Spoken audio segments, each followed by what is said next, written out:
I am so excited to see the greatest luchador in professional wrestling go up against Penta. I agree. You know, how badly do you think, Ski? Let me get close to the mic real quick. How badly do you think Gunther is going to destroy Pat McAfee? He'll do a number on Pat, and I think it needs to get borderline uncomfortable. Welcome to the Lariat Lounge. This is the home of smart takes, hard hits, real talk. I'm your host, Everson, with Andrew Skeens. What's going on, brother? What's up, my man? Happy to be here for another week. Appreciate you having me here, giving us the platform, ready to talk some wrestling with you. Hey, same here, man. And look, we might make this a permanent thing. You keep showing up here, and, you know, we might make your seat permanent. Might put your name on the back of it. Yeah, I picked out a drawer, brought some stuff over, so maybe staying for a bit. Who knows? Look, hey, listen, man, that's fine. I got plenty of room. There's air conditioning. It's nice, and although it's not on right now, like I just had to turn the fan on because I'm in here sweating like a pig. But you know look, this is the price that we pay to do what we do, is sit in a hot room when it shouldn't be hot and talk about wrestling. So we're here for all of the listeners. By the way, I was checking the analytics the other day. People are currently listening to the Lariat Lounge in like over 11 different countries. Wow. Like, I'm not even kidding. Like, we're in, I believe I saw like Japan. There were some in Israel. I believe that there's obviously a bunch in the States.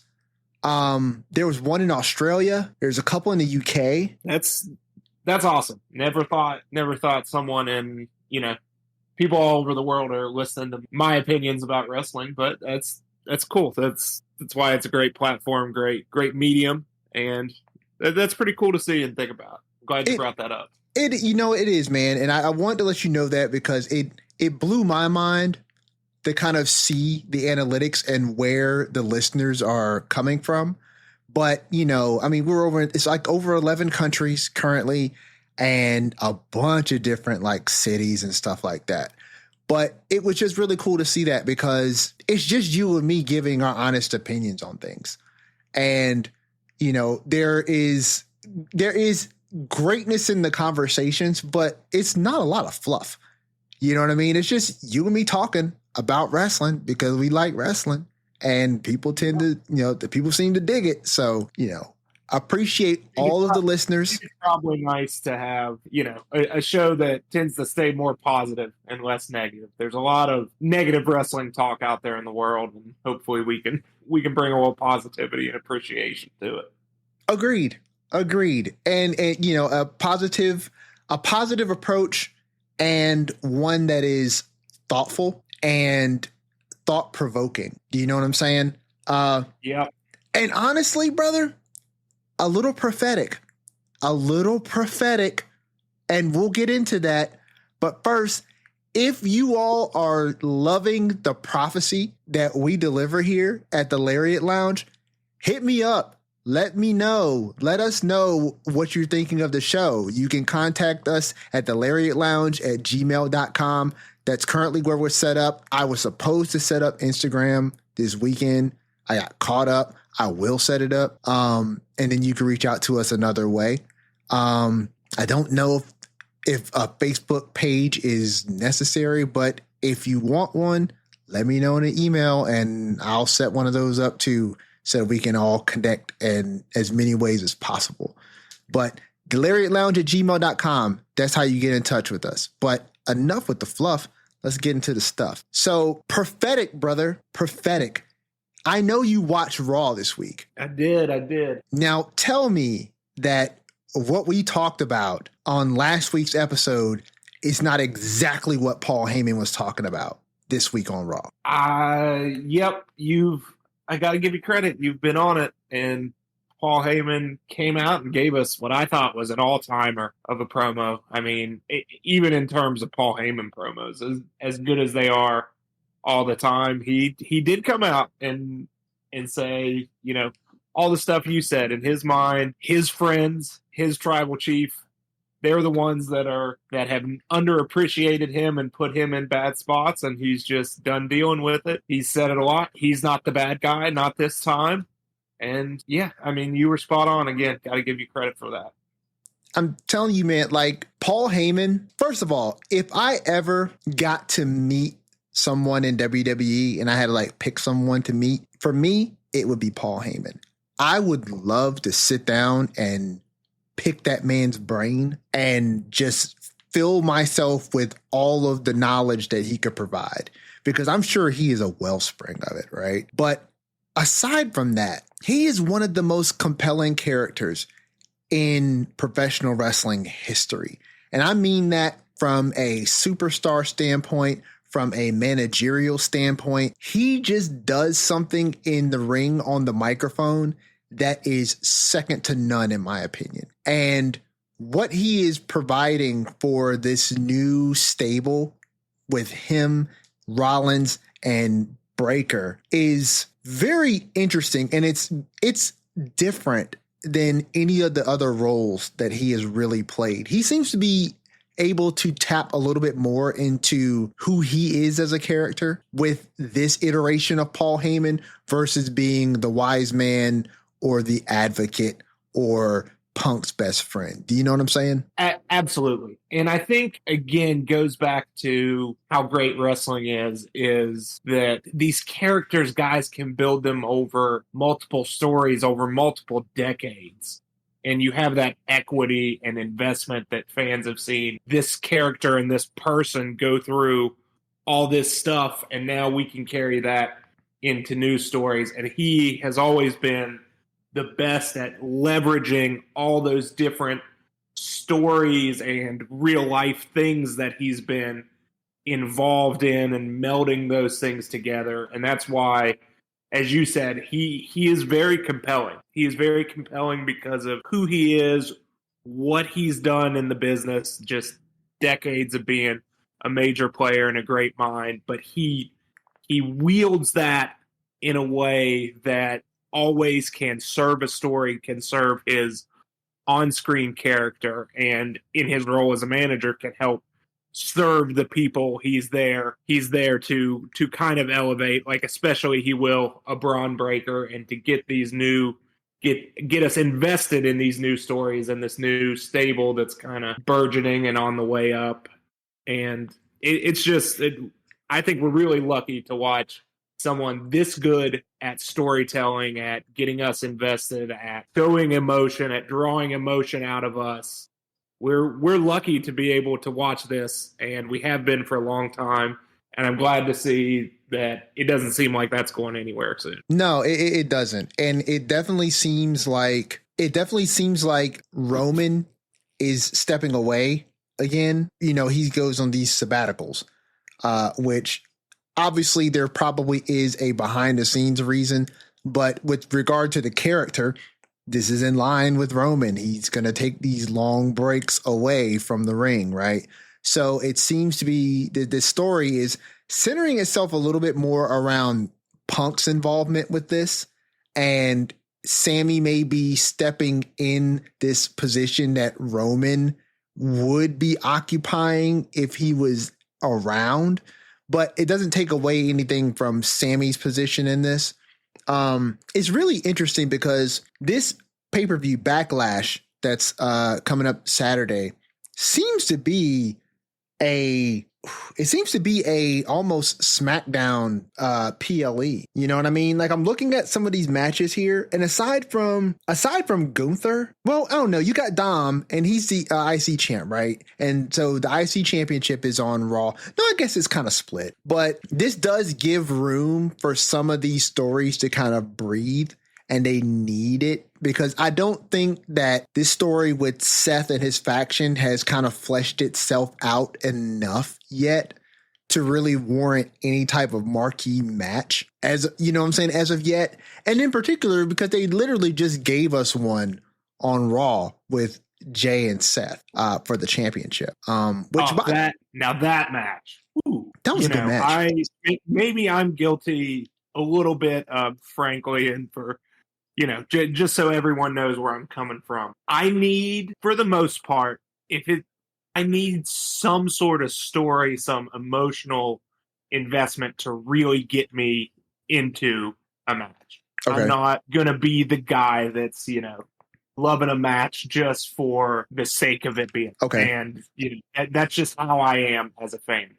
But that match we got on Monday between Seth and Jay, I was there for every second of that. I mean, that was a master class. Hope it silences some of the people that think, that think Jay's not there. I'm sure it won't. I'm sure it'll be Seth carried him. But I was edge of my seat. They got me fully a couple times with some false finishes. But I mean, what an awesome, awesome match. And you're right. That's pay-per-view, PLE main event worthy that we got on Raw. So you're right. I don't think, we've built the story to where we need a marquee match on the PLE, especially when we get stuff like that, on the weekly show. Yeah, no, I totally agree.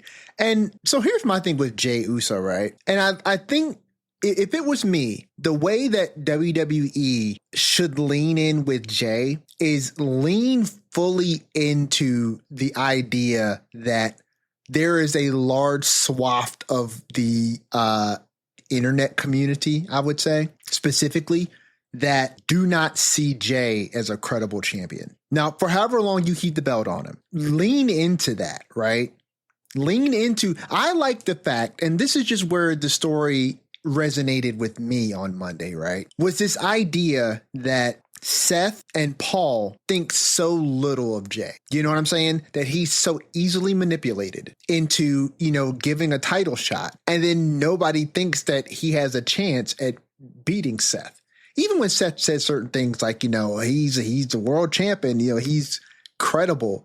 That doesn't necessarily speak to a lot of the internet discourse. And I would even venture to say that, and it's not really a hot take or anything, but a lot of people really do resonate with Jey because Jey comes across as a very likable individual and his entrance is fire. He is a good wrestler. I don't even think that the people who really like Jey compare him to other professional wrestlers by way of technical superiority. You know what I'm saying? But they like Jey because they like Jey. And I think it's good for WWE to lean into this aspect of everyone overlooking him, right?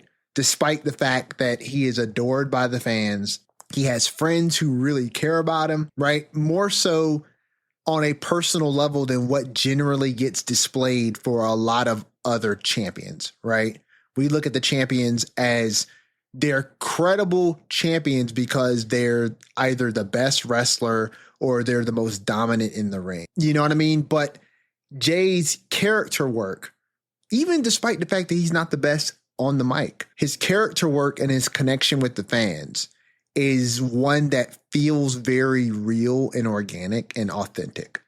And lean into the authenticity of the story. If Jey is getting overlooked, let Jey get overlooked. It brings in sympathy, and the people who care about him will actually care. So when it looks like he's being put in a position where they're about to Kofi him on Monday Night Raw, you know what I mean? You're looking for a way out. I know when I saw that card developing, I thought to myself, how are they going to get out of this? You know what I mean? Absolutely. I was right there with you. And that's why the false finishes got me is because they've done a good job in the story. And again, back to what we've talked about before, merging that there's a little bit of, we're all smart to the backstage politics of this, and is Jey gonna, we can't have Seth and this new guy lose already and get quote unquote, as the internet would like to say, buried and halt the momentum. But no, Jey beat him, and that's great for the story that you were touching on, that he's overlooked. He got help, like you said, from one of his friends, and yeah, I think it's been great. Was really good. Really, again, I can't say enough about that match. I think you spoke to the genuineness of his character work, and I think that's huge. He goes out there when he's on the mic. Maybe he stumbles over a word or two, or is not the most eloquent. But that doesn't matter, because he has that connection, that realness people have got behind him. And he was in the ring staring down Paul Heyman, giving an all-timer of a promo. And while, I don't expect anyone to live up and, bring themselves up to the level of Paul Heyman, one of the best of all time. Yeah. I thought in that opening, Jay, he held his own. He did what he needed to do for the story, and I think that was a big moment. But it's because he's genuine and he shows that emotion, and that's what we feel as fans when we see that. We can connect to that. We can relate to that. At least those of us that are letting ourselves do that. And I think they've done a great job so far with Jay. I agree. They've leaned into a lot of the things that were his criticisms, and it humanizes him. And like you said, we can relate to that. A lot of us can relate to feeling. I remember before his match against Gunther at Mania, when they were in Europe, and I guess he was going to go for the Uso splash, which he's done a bajillion times before. And I guess he slipped. I don't know. I missed it. I think I might have turned my head or something, but I missed it. But he slipped and he fell. And there was so much criticism around, like, you want to put the title on this guy, which honestly, it was wild to me, because it almost seemed like one of those situation schemes where it was like, as long as Jay stayed in his place, people were willing to accept him. And it's this age-old thing of, like, people are so willing to want to see you get pushed to the top until you get there. Absolutely. And the second you get there, then it's like, oh, wait a minute. I have all this criticism that I was withholding because I didn't think that you were actually going to do it. I didn't think you were actually going to get there. I didn't think that the company was actually going to push you. But now that they're pushing you, you're only a tag team wrestler and you're not really that good in the ring. And by the way, you can't really talk that good on the microphone. And now look at all these slip ups that you're doing. You really want to put the title and strap the rocket to this guy? But were you not the same person that was yeeting all over every stadium you were in? And you can't look again. I think there's still a large disconnect between the discourse of people who live and breathe wrestling and have these very strong opinions, and these people that are there in the live crowds. You can look at them, you can listen to them. It's not fake, the reactions he's getting. Right. And then you go online and you see some of the stuff like you see the craziest stuff. Oh, Jay's a tag team wrestler, so you're only getting half a match when you're out there. I don't even know what that means, to be honest.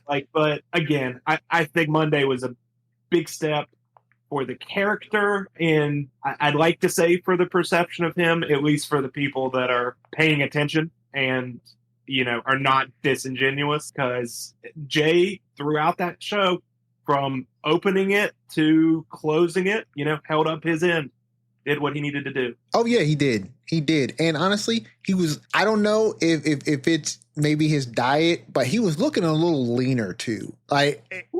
He was looking a little leaner too. And I would love to think that Jay can eventually become the main event character to some people that he is to me and to you and to all of the other people who are very willing to accept Jay as a viable and credible champion. But I know that there's some people who just have so many things to say about him that I don't know if they would ever actually accept him in that top spot. But suffice it to say, I agree with you. That segment was great. The match was great.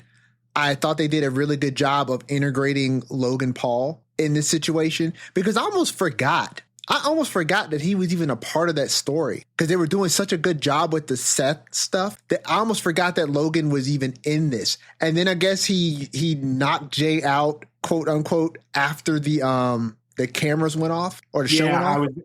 I was going to ask if you saw that, but yeah, after they went off air, Logan attacked him. So I do wonder if that match gets announced, sometime a little before Backlash, and we see that on the card too. Because it was trending that way, and then as we watched Monday unfold, I was like, okay, we're going to get away from that a little bit. But they still had Logan there, even off air, which again, you said last week, I think it's a great time to be invested and consume this content on all sorts of platforms at all the time. Because look, they're developing a major world championship storyline just on social media. You didn't see this on Netflix. Yeah. But it's still happening, and it's still part of the continuity that you need to take into account. So to be clear, they're doing this online too, because I didn't see it. So I think, I think Triple H posted it on Twitter, and then the official WWE socials posted it. Yeah. So it definitely wasn't on Netflix. I know that. Oh! You're talking about the punch. Yeah, I'm talking about Logan attacking. Okay, I got you. Today. I got you. Yeah. See, I didn't know when you said that, I didn't know if you were talking about like they had done something like on social media wise, like some external promos or something like that. Not that I know of. Yeah. But no, I heard about that like most people did after the fact, and I didn't actually see it, but I heard about it, and I was like, oh yeah, Logan Paul is in this. He is in this story. And I don't think it's a bad way to use him. I think it would be a little rushed to put that match on the Backlash card unless they're really just trying to get over it. And if that's the case, right? I'm not the biggest fan of Logan Paul, the person, but he is undeniable as a professional wrestler. And I think he's very, very good at what he does. And because I am a wrestling person, I accept the wrestler that is Logan Paul, right? I don't think that putting him in a match against Jay this quickly after starting this feud with him and having him just lose to Jay, because I don't think they're not gonna put the world title on Logan Paul, and particularly not after the angle that they just ran with Seth and his faction and Jay and Sammy. You know what I'm saying? Yeah, I'm with you, and I agree. I don't know whether they're going to announce or not. I lean towards no, because we've got 5 matches announced as of now. That's kind of they've been moving to smaller cards on these PLEs and giving each match and story a little more time to breathe. So I think they're fine with 5, maybe another quote unquote lower card match announced, but I'm not sure. I don't think they'll add it. Wouldn't shock me if they did, but we'll have to see. Yeah, to me this definitely seems like something that I don't know what PLE comes after Backlash. Like last year, I want to say it was Bad Blood. I want to say Bad Blood happened after Backlash. If there is a pay-per-view or PLE in that space, it seems like that would be something, the Logan Paul versus Jey Uso, maybe something that is interwoven or maybe runs parallel to this story with Jay and Seth and his faction. Because go ahead. We've got Saturday night's main event in a couple weeks. Oh yeah, so I think that could be a spot for that. But also, Saturday. We have Saturday night's main event, and then the NXT show the night after that. So that's in a couple weeks. So maybe that's a good spot for that match, for the Logan Jay match. Yeah, I think that would be a good spot for that, just to kind of give this a little bit more time to flesh itself out. Because I could definitely see this almost being like a side quest to the main quest of Jay and Seth going maybe into SummerSlam, right? I could see a world where Seth beats Jay at SummerSlam, because this is a powerful faction that you've got here. I'm also not ruling out the fact that Seth and his party may pick up someone else. For what I've been hearing, it doesn't appear that they're going to do that, or that's not the talk right now. But like you said last week, in that Road Dogg interview, right? They're only going to let us know what they want to let us know. So they're more than willing to drip feed us the information that's going to keep us off of the scent. And I'm not in the business of trying to dig into the dirt sheets to see the future, but I think that stable would function well with another person. SummerSlam would be a great place to introduce a fourth member of that faction. I definitely think that is it gives enough room, right? Because we've introduced some people from SummerSlam, not SummerSlam. We've introduced some people who were part of the WrestleMania Night 1 main event back into this story, i.e. CM Punk. And we've got Logan Paul, who is now tied to this story as a part of the Jay storyline, right? So Saturday night's main event seemed like a good place to blow off this feud between Jay and Logan, right? And Jay should probably go over. And then going into SummerSlam, Jay maybe drops the title to Seth to keep that momentum going, because I have no reason to believe at this point that Seth won't battle CM Punk at Saturday night's main event, and then they will pass over, that hurdle. And then maybe at SummerSlam, we get Seth beating Jay, and then you get into some program with Roman and Seth.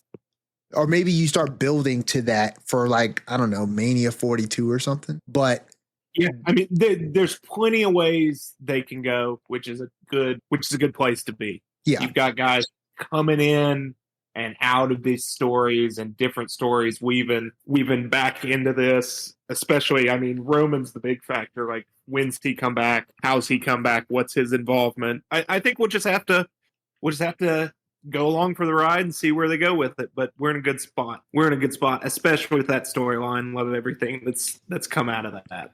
I agree. So, but listen, we're talking about Saturday night's main event. We're talking about SummerSlam. We're even jumping the shark right now and talking about WrestleMania 42, and Backlash is Saturday. Absolutely. You know what I mean? And so let's not overlook the lash of backs here.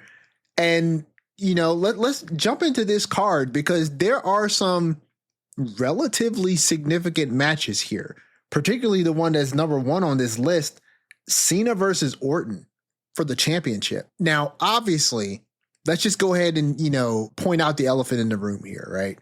Cena's not losing this title to Randy. I'm with you. Do not think it happens. No, I certainly don't think that it happens here. But it's going to be a really good match, though.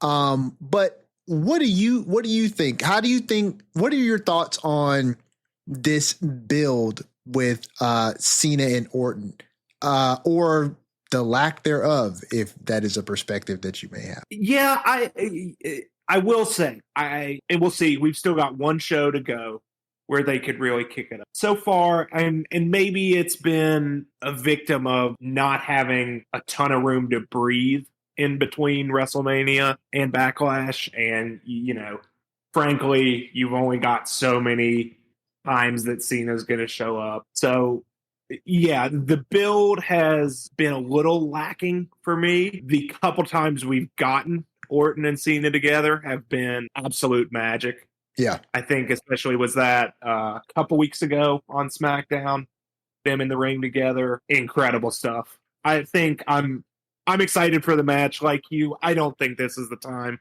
that Cena loses the title. We talked at length about maybe Cena not losing the title. I really have no idea.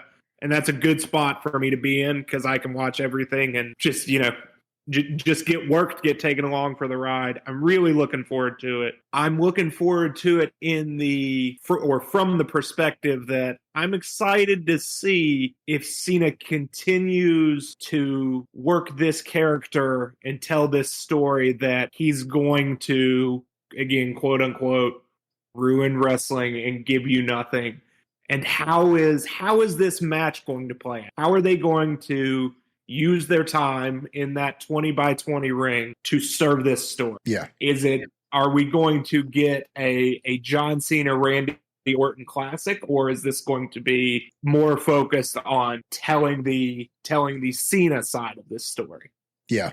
And then we weave into that this character of Randy Orton, who he's really, really, not that he wasn't always great, but right now coming into his own in his role, in his spot where this character is. As we've come full circle with Orton, babyface, heel, all that stuff, but he's loved for being Randy Orton, and that character is one of its own at this point, and I love seeing the reactions he gets every time. And I'm here for the ride. I'm expecting to see to win, but I'm excited to see how we get there. I agree. I will admit I have mixed feelings about this match.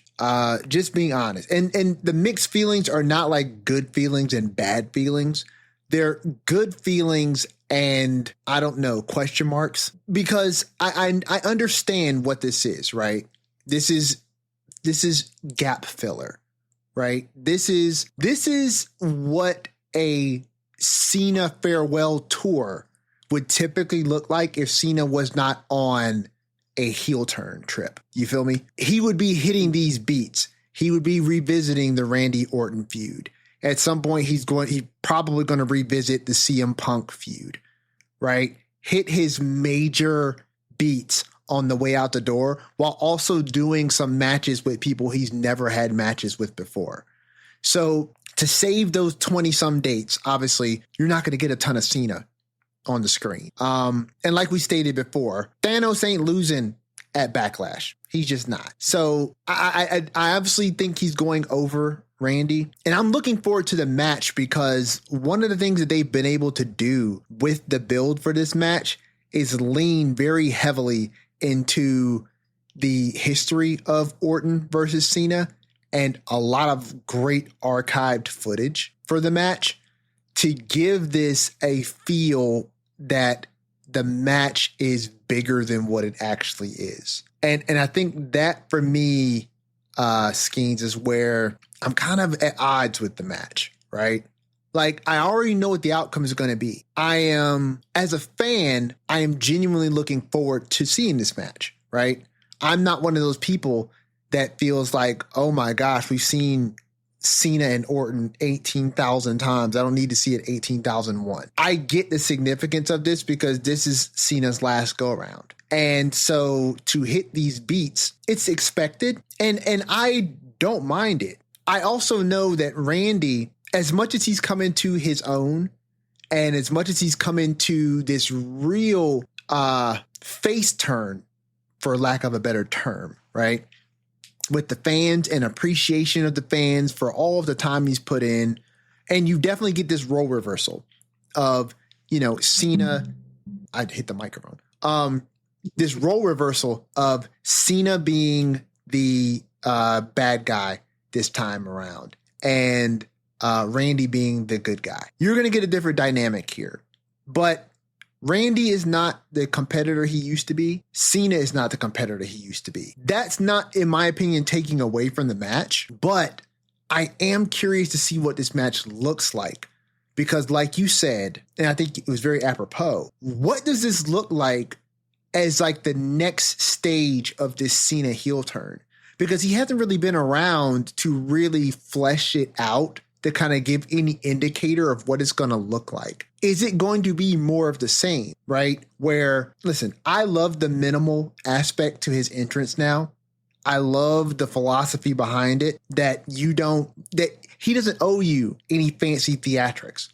And he's genuinely here to cash out these, 20 some days and ruin wrestling for everyone. I don't know if the Randy Orton feud has really served this heel turn a whole lot because Cena has just not been here to push it forward the way that I think it requires. But the match itself, I think, is going to be good.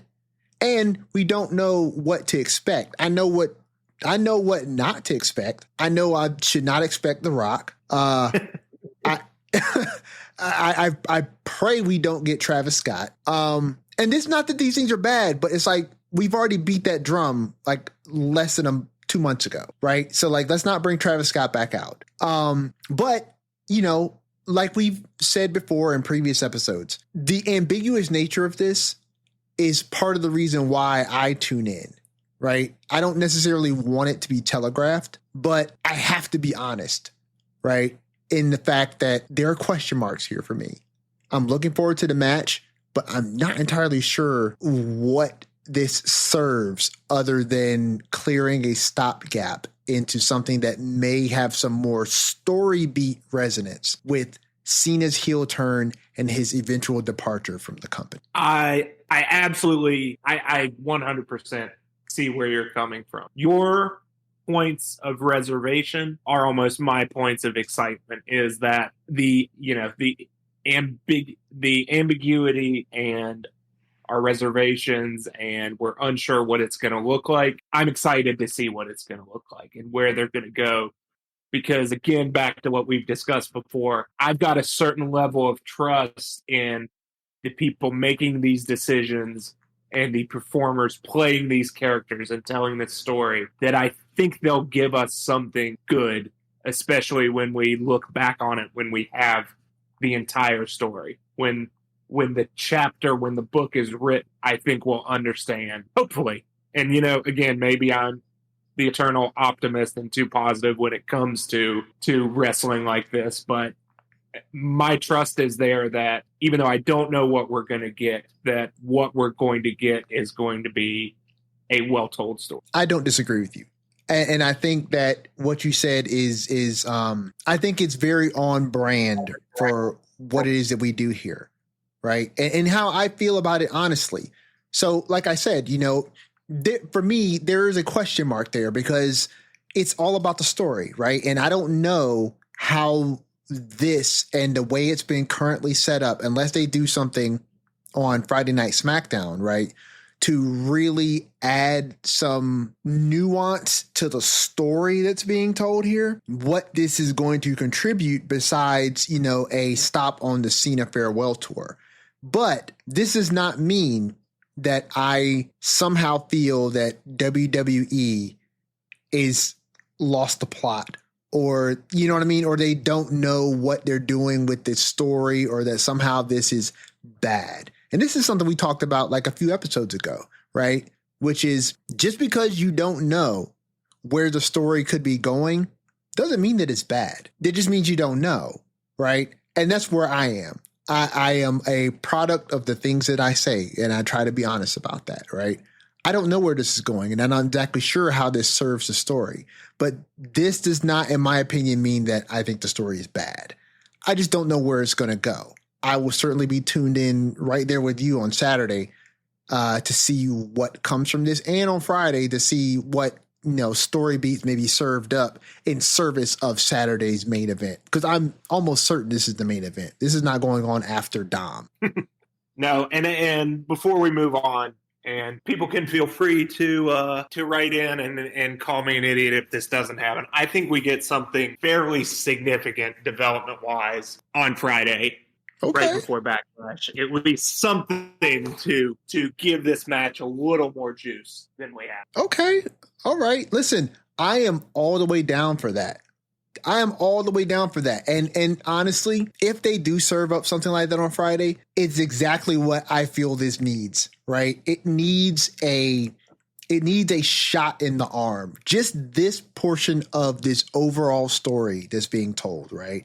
Because I have no doubt that overall this story is going to be amazing. And I don't think that this is bad, this stuff between Cena and Orton. If they do serve up something on Friday that really gives us a shot in the arm, then it's what we've been saying this whole time, right? Which is WWE, the writer's room has this well in hand, right? So, you know, let's sit back, strap on that seatbelt, and enjoy the ride. Because I'm sure they're going to deliver something that is going to be eventful. It's going to be fun, and we're all going to enjoy it. So, you know, Saturday's going to come and go. I think that match is obviously the main event. Cena's obviously going to keep that title. We're going to get a good match out of this. So what if he injures Randy? I don't know. My brain is now going into that speculation station. But like, what if he injures Randy? I'm trying to think of not only a way for the story to move forward, but like what we were talking about last week. At some point, Cody has to come back, right? And at some point, I'm shocked he's been away now for as long as he has. You say you are shocked or you're not? I am shocked. I thought I didn't think he would stay away immediately. I thought we'd get the Backlash. We'd get him through Backlash and then maybe go away. But I think letting it breathe with Cena has been a good idea in terms of giving John Cena being the champion space and allowing him to create the gap by not being. Yeah. Because if Cena's the champion and Cody's still there, you don't feel necessarily the impact of what Cena has said he's going to do, is that he's going to give us nothing. Right. So now we have shows that do somewhat feel empty because you don't have the champion and you don't have what would be the stand-in in Cody. Like, sure. it does feel a little empty. So I think that has served things well. Again, maybe I'm headcanoning stuff that's, I'm talking myself into something being good that's actually not good. But I think it's been a way to sell that Cena can create that vacuum. I don't disagree with you. I think that honestly, I think that you're right about that. I hadn't truly thought about that till you said something. But yeah, it does show what a vacuum looks like when Cody's not there, right, to be that stand-in for the championship. And Cena has not been around. And we've seen this, obviously, very recently with Roman as the champion, right? Roman, it takes these long periods away where the title is not on television, right? The difference is you also then have someone like Cody, who is the marquee player, who's not the champion, right? Headed for the championship. And it does a service to the WWE championship scene, right? It also does lend a bit of credence to what we were talking about last week. And I'll say this and then we'll move on to the next match. But it lends something to the credence of the idea that with Seth eyeing and gunning at Jay for the World Heavyweight Championship, it does make the World Heavyweight Championship feel a bit significant in a way that it didn't the first time Seth had it. Yeah, if it's the only title that's there and on TV regularly, it automatically gets a little bit of a bump. Yeah.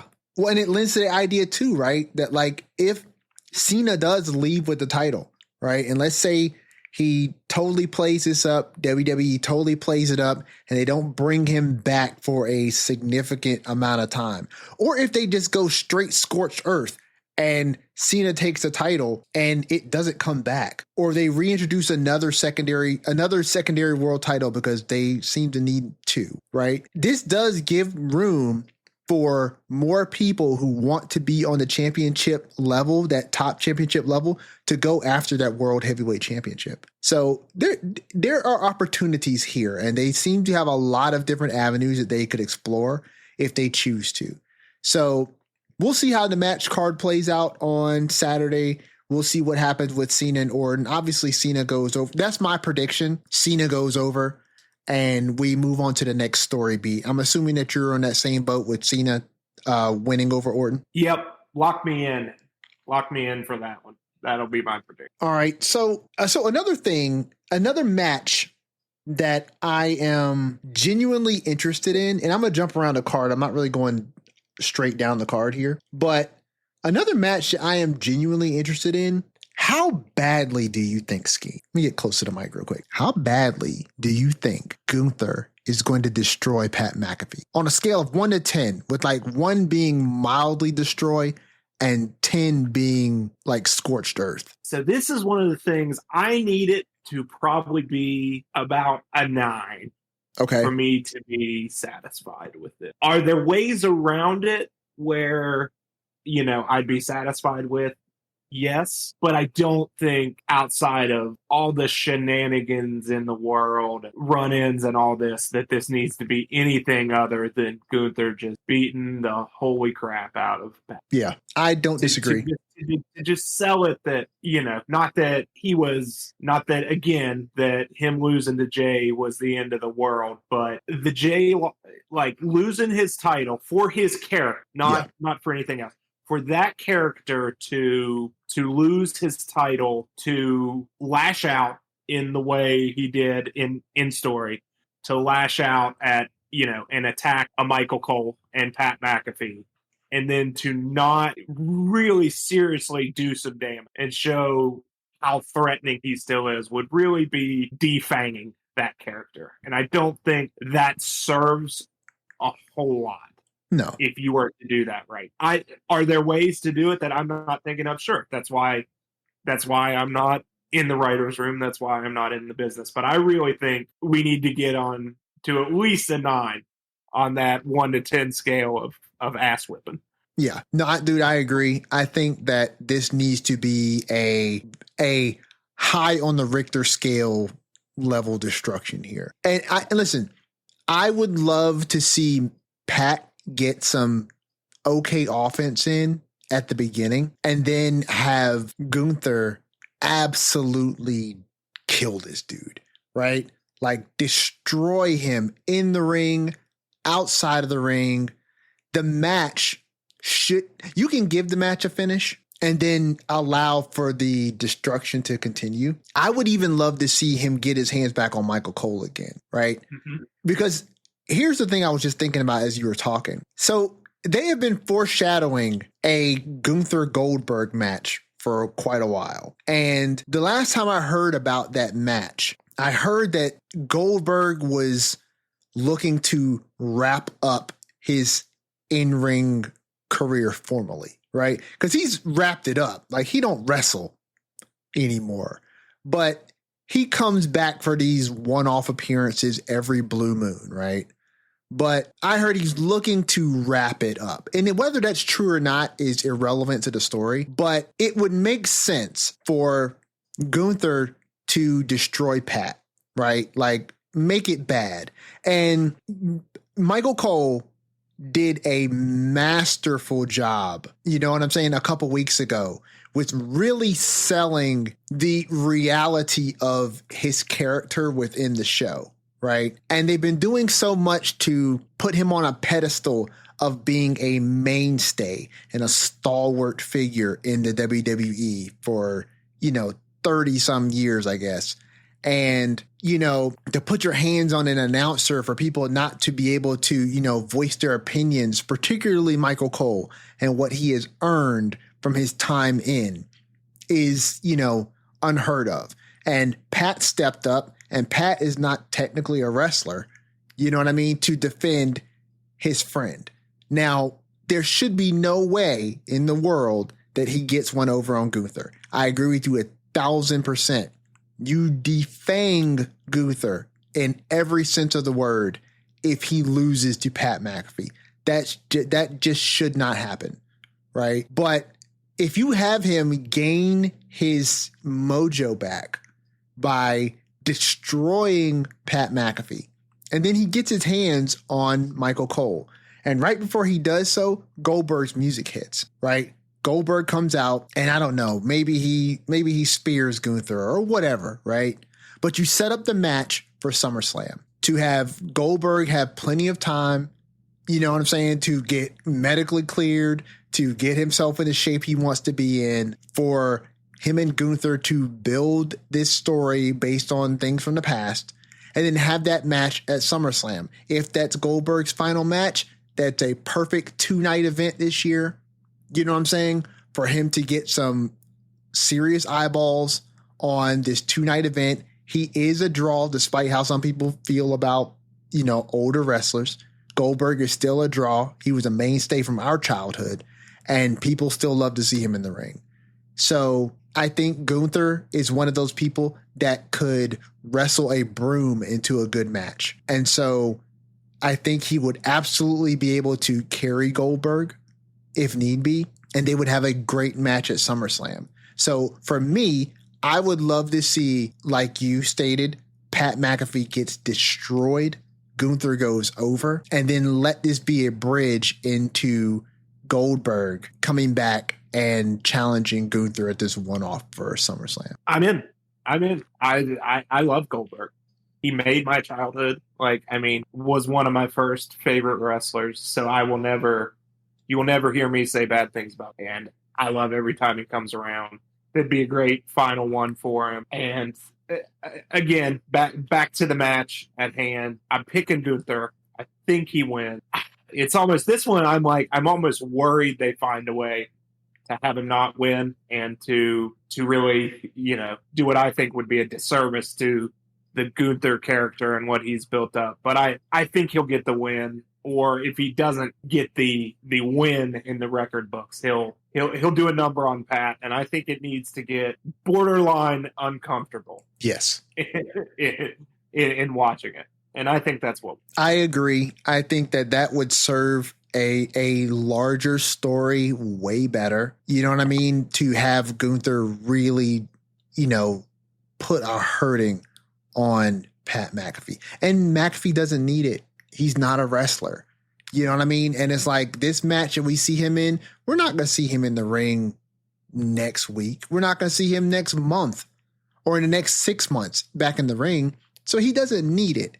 Gunther would do way more with this victory, and the story could be told way better for this victory to not only go in the corner of Gunther, but for this to be one of the more uncomfortable beatdowns that we've seen in recent memory on WWE programming. So I am with you there. We seem to be in lockstep right now with this card.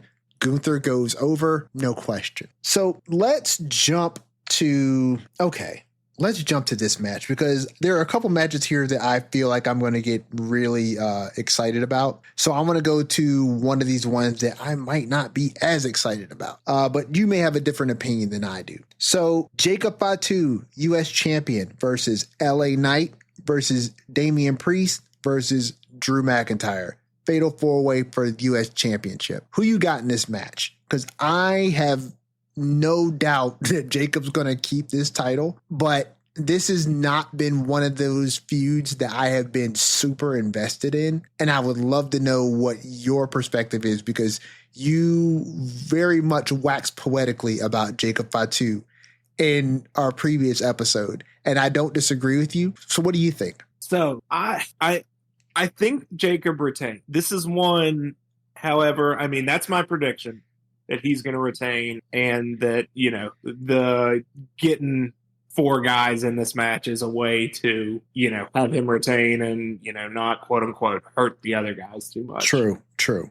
Not have anyone take a devastating one-on-one loss. However, no result would surprise me, even given I'll say this. I think Jacob's going to win. If he loses, it will be because of something Solo does or does not do. I think Solo will be involved in this match. I still think the storylines, I think why, it's kind of not the biggest story is it's almost trying to do too much with too many people. Okay. But I also get it, because we have the Drew and Damian pieces. We have the Drew and LA Knight pieces. LA Knight trying to get his title back. I like the interplay of all these guys, and I like the players. You're right, it hasn't quite hit the notes. Now, we got a good segment, I forget if that was last week or the week before on SmackDown, with them all, in the ring on the mic kind of going at each other. I think this is going to end up being a really good match, because you've got 4 really talented guys in there that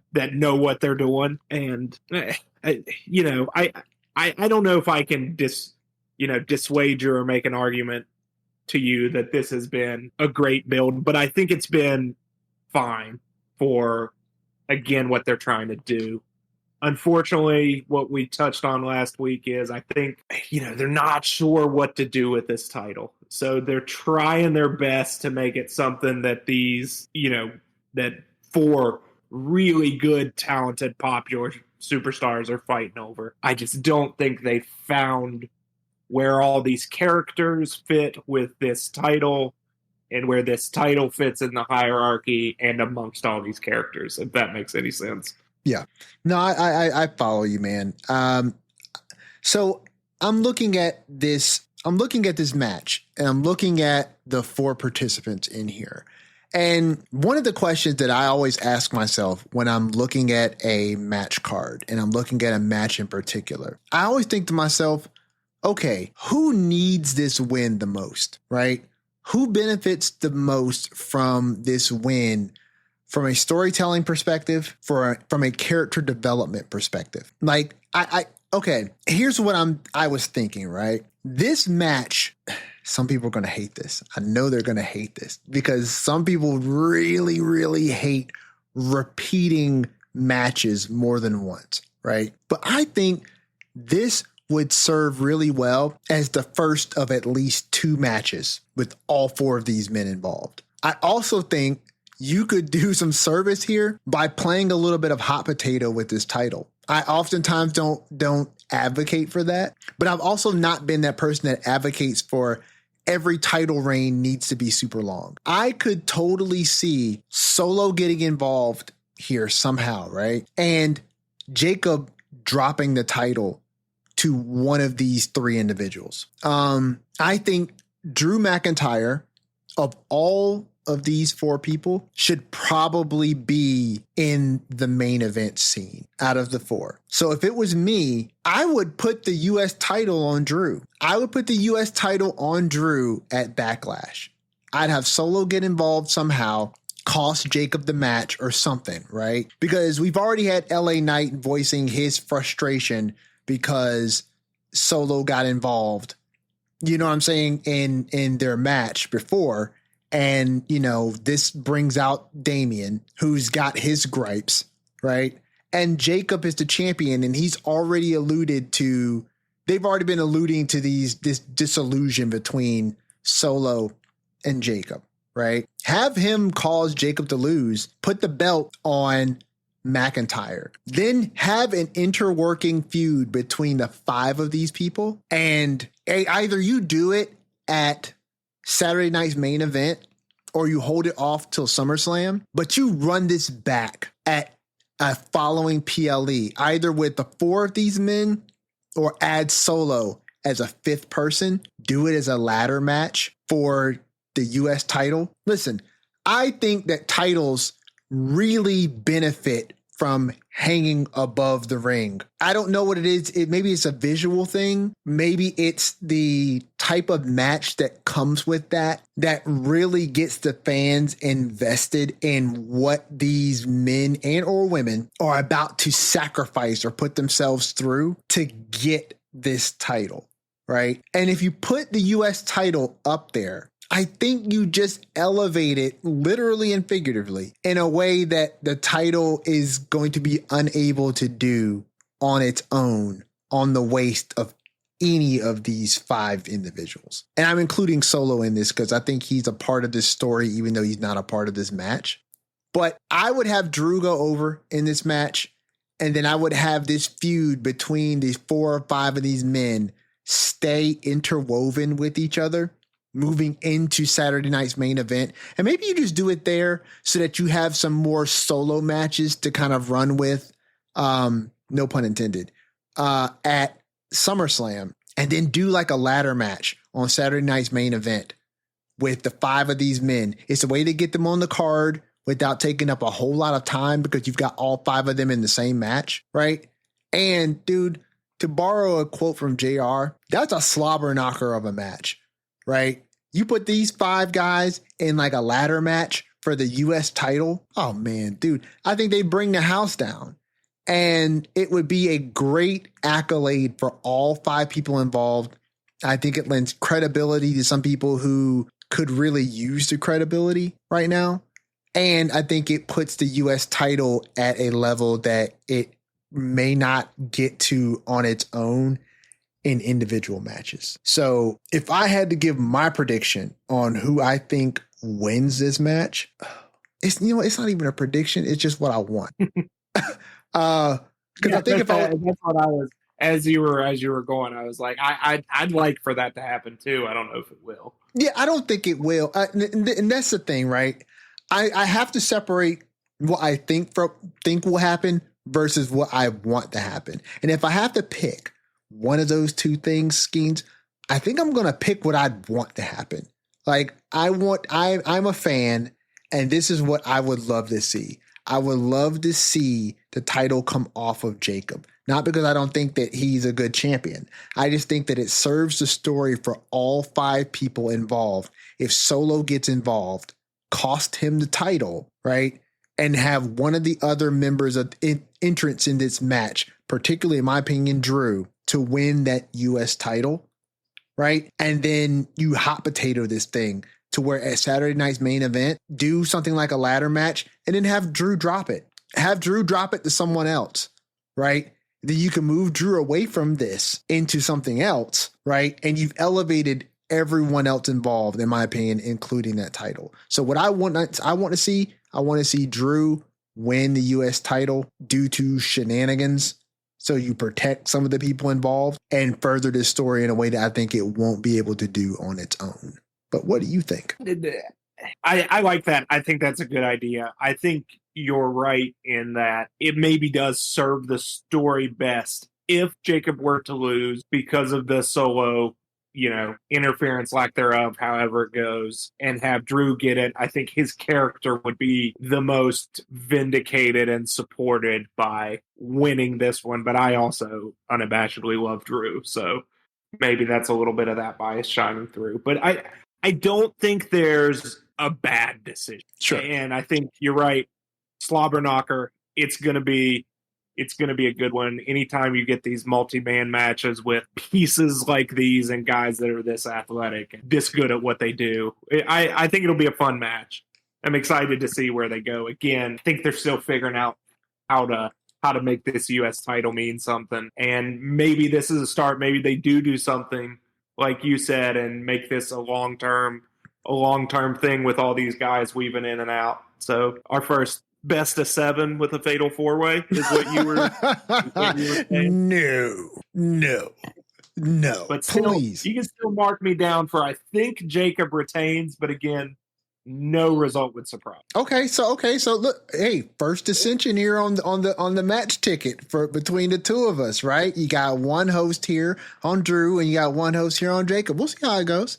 Let's move to Lyra and Becky. Okay, and save Dom and Penta first. Okay, so lead us off, man. What do you think about this match? I think this is another one of these things because we're gonna have 20 days between WrestleMania Night 2 and this one, April 20th to May 10th. So a lot of these things seem kind of rushed. I think they've done a good job getting to this Becky Lyra match. I think the segment and promos we got from these two this past Monday were excellent. I think it's clear still that, again, kind of the Paul Heyman Jay situation. Like Becky, at least I think Becky's on another level. The promo she gave Monday, absolutely awesome. I loved it. She's great at bringing all the real stuff and kind of making you feel that this person may believe all this stuff she's saying because, hey, it's kind of true. Like she does set the plate that this whole women's division has been eaten off of for a while. But I think Lyra got in there and held her own. At spots, it kind of took it out of me, especially her hitting on, well, you're not the first women's Intercontinental Champion. Well, does Becky really give a shit is what I kept thinking. She first woman to main event WrestleMania. But if they make me believe that in the story and that the character of Becky Lynch is really, torn up about there being a belt she wasn't the first to win. Yeah. I get it. And I think it's a good, the classic mentor-mentee storyline. I think they've done a good job in an accelerated time. Again, I think the purpose of this is to try to elevate that belt along with, elevating Lyra and giving her that next step. She has a connections with the fan that I think they can push to another level. And maybe Becky and how much attention and passion she draws from the fans will get people, invested in the corollary here, which is Lyra. So let me ask you this before we even get to the predictions. Mm-hmm. Do you think Bayley gets involved here? I don't think Bayley gets involved yet. Okay. There's been, it goes back to, and we talked about it last week, about how much of, the things Bayley said and how much of this was working a work or shooting a work into a shoot or a work or whatever we're talking about with her injury and being taken off the card.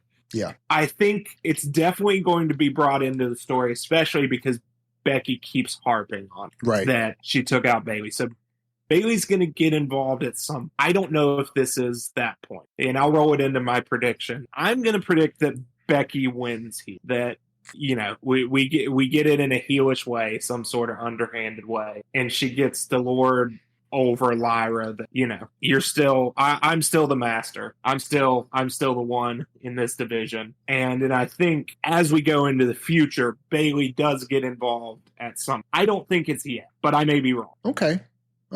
So first of all, let me just say, as someone who has been a real fan of Lyra's in-ring work, but admittedly thought that she was a bit milquetoast and bland as an on-screen character, I think that this short-run feud with Becky has done wonders for, making her resonate with the fans in a way that she has not been able to do so before. Being able to kind of cut loose, relatively speaking, to the character of Lyra Valkyria that we've seen, right? What she's been doing with Becky is worlds away from the promos that she was giving prior to this, going into the Intercontinental Championship tournaments and the stuff that she was doing with Bayley backstage. This is worlds better than that, right? She's still got a ways to go, but she has a connection with the fans. The fans just like her. And she's undeniable in the ring. She's incredible in the ring. And so those type of things, those immutable facts about her, I think are only highlighted by A, her being on the same stage with Becky, and B, getting the ability to trash talk a little bit and to, make some statements that, listen, I thought worked well for her character, and flesh her out as more than just this, this really great wrestler who that's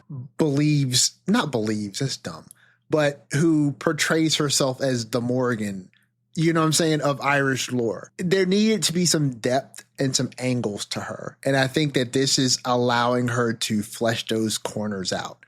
So I think this works well for her. I, however, do believe that Bayley gets involved here. I think that it's one of those things where on one hand, I could see the idea of giving the idea that the Intercontinental Championship would get a boost by putting it around the waist of a Becky Lynch. I also could see a world where you do a disservice to Lyra in taking this belt off of her at such close proximity to you taking the U.S. title off of Chelsea. I would not want this to look like WWE is still playing the women's division as paint by numbers. And they've done that for a very long time. And I felt like, and I still feel like, the introduction of these secondary titles has been a very good and well-needed shot in the arm for the women's division. It's given them layers and depth that they've never had because they've never had secondary titles. So I think some movement within the realm of these titles is good because they need that movement to move around a smaller roster than the men's roster is. And I think it serves to make more names of emerging talent, right? And I get how you would also say that, well, then that's why you put the belt on someone like Becky, right? Because her next opponent or whoever takes it off of them is a made woman. I think that in theory that is true. I think in execution, it might not be as true as we think. And I only say that because when Becky went down to NXT, right? And she won, what did she win? She went down there recently and it wasn't the NXT championship, was it? Yes, it was. Yeah, I think she had the NXT women's. Okay. Who did she drop it to? What? I'd have to look it up. That's my point. I do not remember. That's my point, though, right? The whole idea was that Becky goes down there, she wins this NXT Women's Championship, right? It's the one belt that she hadn't won, right? So she goes in there and she wins that. And a lot of the discourse around it was, oh, this is great. Because there were some detractors who felt like main roster Becky, as big as she is, shouldn't be coming down and taking the opportunity from other people. But the inverse of that was, but whoever takes it off of her, right, is a made woman. But I don't even remember who that was. And it would be crazy if it was actually Lyra. I'm pretty sure it was. And I'm just thinking about that on like the timeline perspective. It probably was Lyra. It probably was Lyra. And I don't know. I mean, does that speak counter to my point? Because I'm thinking about it now and I'm looking at Lyra's trajectory on the main roster. And if that win over Becky had anything to do with it, because it's not something that they've actually even leaned into in this feud between the two of them. And being that it's been on such a short timeline, you would think that you should lean heavy into some of that stuff, right? It would give some background to this story, and its background is actually real and relatively recent. But I haven't heard a whole lot about that. But I don't know. I kind of feel like in this situation, bring back Bayley so that Lyra doesn't take a hit from this, because I certainly don't think Becky's going to take a hit for this, whether she wins or loses, right? And Bayley is currently not active in the story, and she will be coming back. So if, let's say for the sake of conversation, that Becky does beat Lyra, right? When Bayley comes back into this picture, what happens to Lyra? Where does she go? I mean, you could move her on to some other title pictures or title scenes. That's obviously always an avenue, right? But just thinking in context of where this story is currently, where do you go with her? Like, I think she would be served better if Bayley comes back and somehow, maybe not through shenanigans, because I don't think that you need to have a match card with too many shenanigans, but Bayley comes back and this somehow causes Lyra to be able to beat Becky. Either Becky is distracted the way wrestlers do. As soon as somebody's entrance music hits, right, they seem to forget what's happening in the ring. So listen, if I was wrestling, Skeens, right, and I'm trying to win a match, I just have somebody hit your music every single time the match is about to end, because I need somebody to be distracted. And as soon as your music hits, they're going to forget that I'm in the ring. They're going to look toward the entrance ramp, and I can at least go for a free move. So because I know that happens, Bayley comes out, Lyra is able to get the upper hand, right? Lyra beats Becky. She retains. This allows Becky and Bayley to possibly move into something a bit more Becky Bayley centric, right? Lyra keeps the title and you move on to something else. So if it was me booking it, that's the way I would book it. I would put Lyra over. So I'm with you. That would be my plan. I think that's the plan. I just don't think it's here. Okay. And I think it's to kind of help what you hit at earlier about Lyra's character and how it has been, as you said, a little milquetoast in the promos. I think we get another little run if Becky can, cheat and get one over on her, on the naive, younger wrestler that hasn't, developed that edge yet. and you get another couple weeks or months of Bayley really, really giving it to Lyra on the mic, and she can go back at Bayley and develop that edge, and then she overcomes and gets it back. And then with the Bayley involvement, you lead into Bayley and Becky. But now Lyra has this new dimension to her character where it's, you know, she can get grimy when she needs to. I think that's where we go with it. So in the end, I think we're on the same page. I just don't think it happens yet. I think we have this intermediate chapter where Lyra has this adversity that she maybe hasn't had on this stage yet. Okay. I could see that happening too. And I could definitely see them taking the opportunity to flesh Lyra out a little bit more. I just fear that with the time we have between Backlash Saturday and SummerSlam in August, right? I feel like there is a very high potential for Lyra to be moved away from the Becky Bayley thing, and whether she's champion or not. And I think if you move her away from it and Lyra does not have the championship, for one, she's on SmackDown, right? Is she on SmackDown or Raw? She's on Raw. What? She's on Raw. Okay, so that means that the champion is Io. Mm-hmm. Io is currently in this whole thing with Rhea, with Stephanie Vaquer, with who else was there? Roxanne Perez and Julia. Yeah. There's a lot of characters in that scene, right? That's going to, in my opinion, if you interweave those characters in one-on-ones, tag matches, right? Which inevitably leads to probably a Rhea versus Io singles match, right? I don't see where Lyra goes without the title. You know what I'm saying? Like I don't think she's going to move into that scene with other NXT people that just came up, right? I just don't know where she goes with that.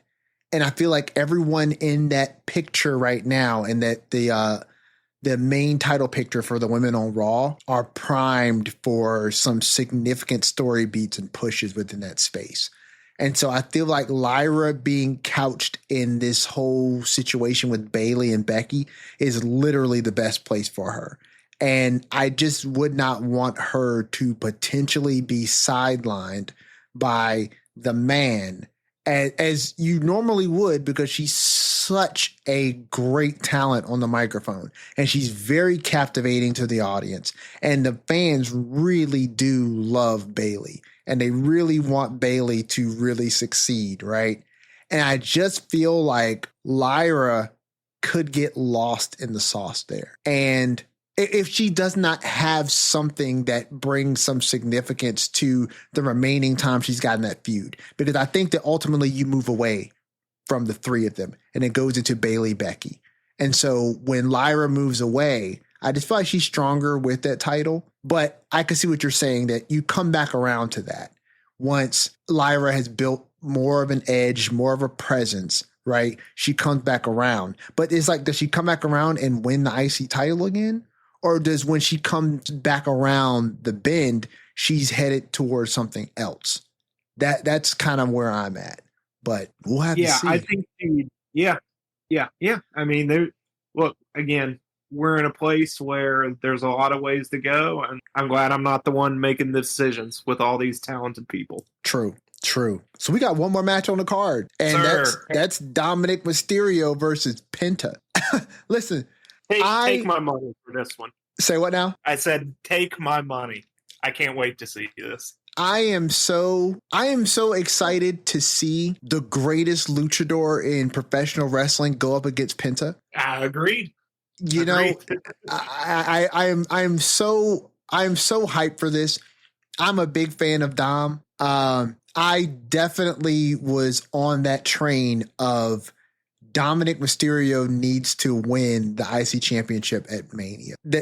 He's undeniable at this point. And I honestly think when it comes to Dom, he does not need, well, I don't know, man. I was going to say Dom does not need to lose this match to Penta, but I definitely feel like there's going to be some Finn Balor in this equation. I just don't know how. And I'm a little fearful because I feel like there is a potential for a lot of shenanigans on this card, like things just outside of the matches. And listen, I'm not one of those people who feels like, shenanigans are bad on their face. And I think that if used well and used properly, you can interweave them into a lot of different stories at once. I just don't know how you bring Finn into this picture. Like from an individual story, I can see it. But looking at the overall card, it's like if we get the shenanigans, for instance, right? Based on what it was that I was saying, which I ain't nobody special. But let's say, the John Cena Randy Orton match is, I don't know, somehow singles competition. There's no shenanigans, right? But we were just talking about Lyra and Becky. If Bayley comes out, then we're looking at Pat McAfee and Gunther, right? That'll be a one-on-one match until maybe Goldberg comes out. Then Jacob Fatu and the Fatal 4-Way. Solo is bound to get involved with that somehow, right? So even if you rule out one of these matches as having shenanigans, you still got 3 out of the 5 matches, you know what I'm saying, with some sort of outside intervention possibly in the mix. So I'm kind of at odds about this one because somehow I don't see Dom beating Penta clean, right? And if Penta were to beat Dom, because he's the face, it would absolutely be clean. So it makes me feel like neither one of those outcomes is really plausible. Do you know what I'm saying? Yeah, I get it. I don't think you're not having a Dom match without something going on. But again, I get what you're saying in terms of, we've talked this stuff out and we've booked a lot of shenanigans, but if it's all good and makes sense, who cares? Shooting every match makes sense. I get you don't want to, but in the moment, I think that's less important than looking back. Like, is what's in front of you entertaining? And when it comes to anything involving Dominic Mysterio and Penta, I know it's going to be. I think Dom retains, and I think Finn Balor is involved in it somehow. And man, I feel like I've seen the Judgment Day break up like 8 times, and they've never broken up. And I actually at this point, I just love them because it's like at first, because Judgment Day sans Edge was really starting to get going about the time, Triple H, quote unquote, took over. And he seemed like he was just in a rush to break them up, but he hasn't been. It's just been a tease all the time. It's a constant tease, Judgment Day's gonna break up. And then they never do. And I loved it. Even this Monday, you just have Finn man, I forget who the match was with, but Don was like, "Hey, you got history with him. You want to take care of him?" And Finn's like, "I'm going to clean up your mess, huh?" Yeah, AJ. He's like, "No, I'm just kidding. I'll do it." And it's at that point, I'm like, I just kind of love this at this point. This running thread that Judgment Day is going to break up. But yeah, I'm excited. I think I'll go ahead and give the hot take now. Barring something unforeseen, Dominic Mysterio is going to be one of the greatest of all time. Greatest ever did. I don't see he's so good. He garners such a reaction. He's definitely going to be in that Miz territory for me. And maybe people don't agree, but I think unquestionably Miz is one of the greatest of all in terms of what he's been able to do, his character work, how he can go in there with anyone at any time, make it good. You got to do a zombie movie commercial match, Miz. You got to bring a celebrity in, Miz. That's going to be done. Okay. And couple that with someone who's going to be, and not that Miz isn't in a different way, but someone who can really have as good of a match as you could ever want from that in-ring perspective, too. I mean, who better to learn from than Rey Mysterio being your dad? True. I can't say enough about him. I mean, truly, he's getting better every week. He sinks into this character. And that's not even talking about Penta, who's just, I mean, the way they presented him and the way he carries himself, that aura, I think this is going to be a special match. I really, really do. I think so too. I feel like, so I definitely feel like Dom is going to be great in this industry. And one of the things that always pops into my mind with Dominic Mysterio is his inevitable injury and return. That it sounds weird to say that, but if you're listening to this podcast and you are a wrestling fan, truly of professional wrestling, like the host of this podcast are, there's nothing bigger than a bona fide star in the ring getting injured and then coming back from injury as like a surprise entrant in a match or the Royal Rumble or a pre-announced return, right? And them coming back better than ever. I've always felt like, listen, if Dom had some time away from the business, and like, let's just say he has some time away from the business and like really hit the weights, like really hit the gym and came back with a defined physique for himself. Not that he needs it, but if he did, right? And then Royal Rumble comes around and Dom's been out for like 5 months, 6 months, right? And he comes back and like, dude is shredded. I mean, it's like now you fit the build of the top guy and you already have everything else, right? You know the business backwards and forwards. You are a natural in the ring. You can have great matches with anyone. And you've garnered organic appreciation from the fans by being the most hated character in wrestling. Like you are set up to be everything that Cena said, you know, Dominic would be. Now, I'm not saying he has to do that, but I don't know. I remember being younger when Triple H blew out his quad. And when he came back in that Canadian tuxedo leather jacket combo, I remember watching that like 30 times because it's just such a crazy pop. It gives me goosebumps every time I see it.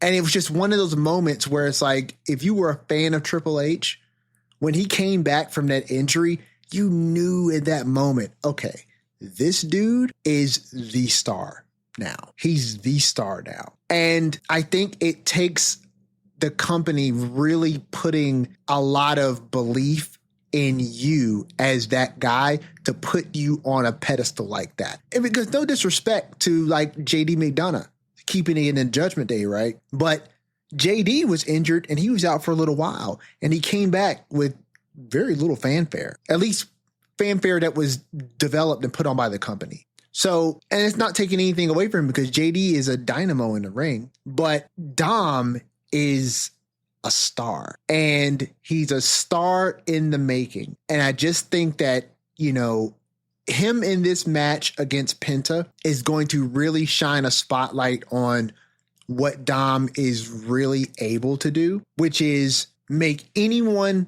look really great and also be able to deliver on the offensive side of things that is believable and that the fans can really get behind. Now, do I think Dom retains? I would like for Dom to retain. And I think he will, because one name that I have not heard a whole lot about since their debut is Rey Fenix. And somehow I think you've got to get Penta and Rey Fenix back together. The tag team division could really use the Lucha Brothers. And I don't know what WWE is currently doing with Rey Fenix. And I don't think he's hurt. So he had, he wrestled Santos on Smackdown. Okay. Okay. So had a little promo and segment and they did a match. So I wonder, I can't see them. I can't see them doing a parallel thing with Ray on SmackDown that they're doing with Penta. Like I just them on these singles runs. I don't know. Maybe you do that. You put them on both on these singles runs where they're, you know, mildly successful and all these things, and then you bring them into a tag team as opposed to the opposite. Put them on a tag team and then eventually try to break them up. You could do that route. I don't think Penta as the quality wrestler that he is and the spectacle that he brings to any match he's in, loses anything by losing to Dom. And so, Finn Balor interference aside, I think the story that's being told with the Judgment Day stuff with Finn, even if he interferes here, I think is going to be great for that, overarching story. I think Dom goes over, maybe with some interference from the Judgment Day. Maybe Finn comes out there and does what I think he does better than anyone in this role, which is come out here and look like he is intentionally trying to sabotage Dom, only for it to backfire and Dom retain. And then him play it off like, hey, I was with you the whole time, brother. Like, we're on the same team, man. And maybe that's what you have with the Judgment Day, is quietly people in the Judgment Day are starting to look at Finn and be like, hey, Dom, he's not actually trying to help you, right? Like, I don't know, man. I would just keep your eye on him, because eventually they're going to pay that off. They're going to pay off Dom versus Finn. But in the meantime, I think Dom retains. Penta loses nothing from this. And I stand by the idea that they need to put Rey Fenix and Penta back together. And they will be incredible in the tag team division, no matter what show they're on. Yeah. When they get there, I'll be for it. I'm not sure when and how they'll get there. They're not going to, I don't think, wait too long to pull the trigger to get the Lucha Brothers together. But yeah, like I said, this match, just as great as Penta is, as great as Dom is, I just don't see how this isn't just, even if it's not, it doesn't need to be 25 minutes, 8 near falls and all that to be great. True. It can just be good, classic, fun storytelling. I think that's what Dom's another one.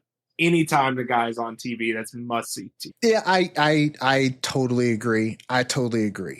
So let me ask you this, Skeena, before we wrap this up. If you were to think that there would be a 6th match added to this card by the end of the week, it's more than likely going to be something that's going to be announced on SmackDown, because I doubt that with Raw already, coming and going, that anything's going to be announced from the Raw roster. What match do you think may have the possibility of being added last minute to Backlash? I would think it would be something involving, my mind would go to something with Tiffany, Jade, Naomi, Nia. Same. And if they hadn't just done the tag match, I would say the tag. But, I don't know. I don't know where they go.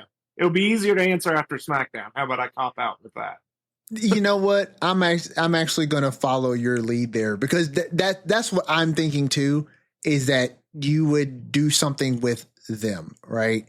Because there's been a whole lot of foreshadowing, obviously, of a possible match between Tiffany and Nia, right?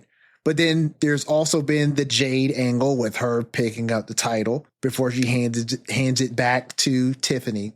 But then Naomi had a really awesome shot with her holding that title up. Mm-hmm. You know what I'm saying? And listen, I felt like they did my girl Naomi dirty. You don't do these big heel turns and not pay it off somehow. It just makes the descent to the dark side seem arbitrary and stupid if it doesn't serve you in any kind of way. You know what I'm saying? Like, Anakin went to the dark side because he thought that it was going to serve him by A, giving him power, and B, the power to save the woman he loved. Now, he lost the woman he loved because he got backstabbed by the Emperor, but he did gain the power that he wanted, right? And he ruled over the galaxy as the face of terror for way past his expiration date. He gained something from that descent. And I feel like when you have characters who sell their soul, no pun intended, Rock, to, descend into the dark side for something, there should be some payoff to that. She should have beat Jade, in my opinion, at Mania to lend it to some credibility, because Jade Cargill is a spectacle in and of herself. She's bulletproof. And so a loss would not have hurt her. And honestly, I'm glad that it did not hurt Naomi, because Naomi is a stalwart. She's a professional. She can make anyone look good at this point in her career. And her character work currently, in my opinion, is second only, and maybe not even second. She is right on par with Chelsea Green. I think the two of them do probably the best character work, along with Liv Morgan, in the women's division. Yeah, I'm with you. And I think something's coming for Naomi. And that's why I think maybe they find a way to figure something out on this card. But I'm with you. What she's done character-wise has been awesome. I'm really, really excited for it. So I do think we're going somewhere with that. We got a little time to squeeze in Killer Cross talk. Yeah, we do. Am I imagining something, or do I just not pay enough money to Netflix to have seen that on Raw? Was that during something where like I saw a commercial or something? Yes, it was. Because I had to see it on social media. I'm like, I did not zone out during the show. I know. No, you didn't. You didn't zone out, and I bit the bullet at WrestleMania, and I got the Netflix Premium thing. So I thought I had that, but I guess I don't. I definitely got that. And in fact, you know what? WrestleMania was on Peacock. Yeah. So I got that too. Damn. Okay. So I know I had Peacock Premium.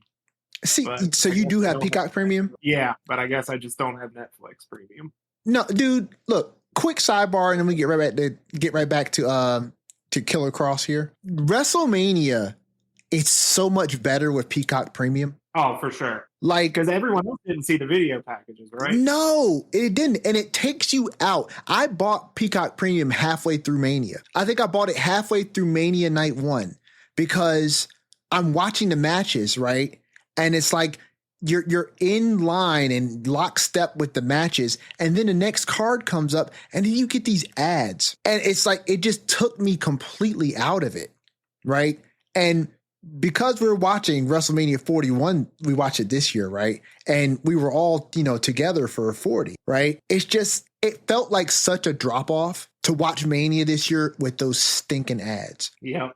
And so I went and I forked over the money, and it made it so much better because I never lost that momentum that I was building through the card that is otherwise lost when you have those ads. Yeah, I'm with you. I hope I don't know. I hope everyone got to see at least that the video package for the main event tonight, because we didn't talk about that. But man, that is one of the better video packages they've done. I agree, and I think they missed it. I don't think they got it. I don't think they got it. If that follows suit with the other PLEs, anyone that hasn't seen that needs to go search that out. I agree. And a Punk video package they did. Oh, that was so good. That was so good. I am happy that Punk got like the 5-star Mania package treatment. Yep. Because it was absolutely worth it. And just him quoting in present day, like his first promo in WWE. Oh, chef's kiss. That was awesome. Yeah. That got me in the feels. I'm glad he got that too. Same here. And yes, I do think that if you don't have a particular tier of Netflix, I think that you did not see the Killer Cross. Like I said, I'm not referring to him as Carrion anymore. I detest the name. But yes, that promo that he cut was in the break in between the actual airing of the show. But yeah, so I was watching Raw. I got started late, and if you start late and aren't like, you can rewind back to the beginning. It actually just kind of like skips the ads. Yeah. So it just, I just had just a time skip in between when that happened, and then I saw it on social media afterwards. Okay, so hey, I lost you for a second there. What were you saying again? No, I was just saying. So like, it wasn't even the replay I was watching. I was just behind in time to where it was live. I was about an hour behind. Okay, and it would still just jump cut through the ads. Like I didn't have to watch the ads at all. Oh, that's I think okay. The ads must only actually play live, which is pretty interesting. Well, and that makes sense, right? That makes sense that if you're watching the replay of it on Netflix, that you're not going to see the ads. And when you're watching live, that makes sense that you'll see the ads. And I guess it's just one of those things where I wonder if I watched it back now with having the higher tier of Netflix, if I would see those in between segments. I bet you it wouldn't be there. I bet you it wouldn't be there because I don't see how Netflix would be investing in two different long forms of the content. You know what I'm saying? After the original airing. Because the only reason they show those two different things is because it's live and you're paying for different tiers. Yeah. I mean, maybe we'll see tonight because maybe I'll up my subscription tier to figure this out. Now, where do you watch? Where do you watch SmackDown? I've still got cable, so I just watch it. See, Faithful Spectrum, and that's the only thing is that I never get to watch SmackDown live anymore because I don't have cable, and I went and checked Hulu the other day to kind of see if SmackDown still airs on Hulu, and it does. It does still air on Hulu. At the freaking, I think it's like a $49.99 tier. Oh, the Hulu TV. I was going to say because they used to just when it was still on Fox. Obviously, they just put the old episodes up on Hulu the night after. Yeah, but you just got to have that Hulu TV, and it's $49. I say, you know what? I will keep pirating SmackDown because that's not happening. That's not happening. But yo, Killer Cross, dude, He's hinting at it. He's hinting at going back to Killer Cross. And like we said last week, I really hope that they just let him do his thing because it doesn't look like they're really giving him a whole lot more TV time. And so, if you're still going to give him these little 2-minute segments and stuff like that and very little match work, dude, just give him the reins, give him the pen and let him write his own destiny. Because I don't think WWE had a lot to do with this evolution that the fans are getting behind. So just let him do his thing. And he's primarily on SmackDown, I'm assuming, right? He's popped up on both shows. I think he's actually on Raw right now. Okay. I'm pretty sure he's a Raw guy, but he's popped up both places. Well, just let him float. Just let him float. Let him float between the shows. If that's a way to get more Killer Cross on our programming, let him bounce between shows, even if you're not giving him matches, because this is where the fans are resonating with him, right? And then when he does get into the matches, the fans are loving it. So just let him continue to organically grow. Let him continue to cook, right? So that when you do decide to either pull the trigger on him fully or you find a storyline where he fits in relevantly, right? He'll be able to get in and truly take advantage of the opportunities that he has because he's doing well now. So take the reins off of him, give him the pen and the pad, and let him write his own destiny because I think he's doing an incredible job of it currently. Yep. And I think it's coming. I think it's coming. He's becoming undeniable with it. He's making too much noise. I think it's coming. I agree. And you know what else is becoming undeniable? The Lariat Lounge. I am so happy that people are enjoying this content, Skeens. I'm really glad that they're enjoying it, that they are tuning in. I genuinely hope that we become a regular staple in your podcast listening because I enjoy doing this. Skeens enjoys doing this. We love getting up here and talking with you all about what we love about professional wrestling in a informative and congruent fashion that really speaks to the idea that you got two guys here who really just love professional wrestling. So if you want to contact us, let us know what you think about Backlash. This is the pre-Backlash show. So hit me up with your predictions on Backlash. Hit us up with what you thought about the card. Send it to us at thelariatlounge@gmail.com. You may get some comments read on the air, on the show, if you send it, because currently my inbox is mad empty, except for the stuff that Google sends because I got an account. So let's push Google out and let's bring the fans in because we'd love to hear from you. So let's watch the pay-per-view together. Let's enjoy professional wrestling like we always do. So from myself and probably my soon-to-be full-time co-host, Andrew Skeens, this is the Lariat Lounge. We'll see if you can evict. I said, we'll see if you can evict me or not. Listen, I'm not looking to evict, but don't try me. I'll try not to take up too much space in the fridge. Hey, contribute to the fridge and we can both eat out of it. That's all I gotta say. Come back and see us next week, okay? This is the Lariat Lounge. Please watch yourself on the way out.